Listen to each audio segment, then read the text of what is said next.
le dégoût de la vie, se sentir impuissant face à une situation, beaucoup de tristesse de faire tomber les bras, les épaules basses, et un profond dégoût de la vie, de ce qu'elle m'apporte.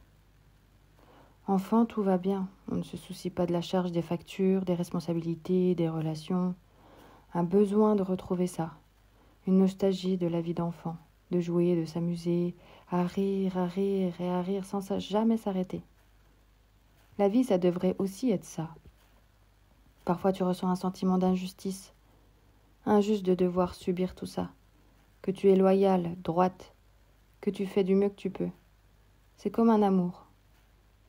Tu sais, le premier amour, ou une relation amoureuse forte, où tout va bien au départ, c'est passionnant, passionnément, passionné, comme un enfant qui découvre la vie.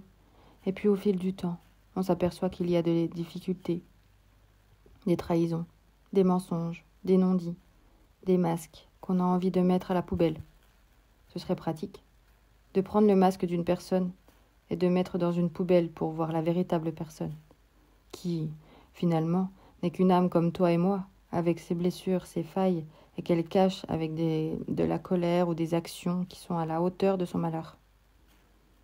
Et que, si ça nous blesse, c'est aussi qu'elle met de la lumière sur ce que l'on n'accepte pas de nous, sur ces choses que l'on ne s'avoue pas, que l'on cache nous aussi, le manque de confiance en soi par exemple, et que nous préférons nous montrer fiers de ne pas montrer nos failles.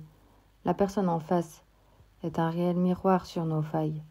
Si la personne te dit « t'es moche » et que tu as confiance en toi sur ta beauté, tu vas lui rire au nez.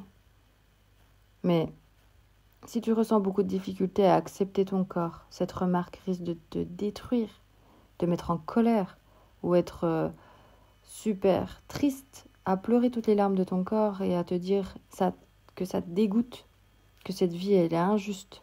Pourquoi certaines personnes ont le corps idéal selon toi, ta vision de l'idéal, et que toi, tu ne l'as pas. C'est un exemple. Cela peut être aussi en termes de relations amoureuses, d'avoir le couple parfait, ou encore l'entrepreneuse, d'avoir le mindset et l'inspiration que certaines te font ressentir comme des warrior girls. Bref, voilà l'exemple qui s'adapte à ta situation, d'accord? Garde ton discernement. Donc, tu éprouves du dégoût face à la vie ou une injustice, mais sache que c'est un réel cadeau, ces relations miroirs.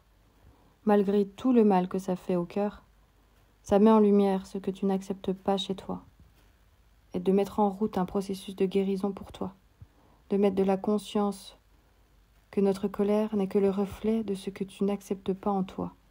Je parle ici de la colère, de l'injustice face à la vie. Du coup, j'ai une question pour toi. Qu'est-ce qui te met en colère? Qu'est-ce que tu n'aimes pas en la vie? Qu'est-ce que ça dit sur toi comme information? Qu'est-ce que ça vient mettre en lumière? Tu l'as? Eh bien, bravo. Lorsqu'on a conscience de ce manque de confiance en nous, dans un domaine de notre vie, ça nous met en marche sur notre véritable chemin, sur notre véritable essence, sur notre véritable but de la vie. S'aimer.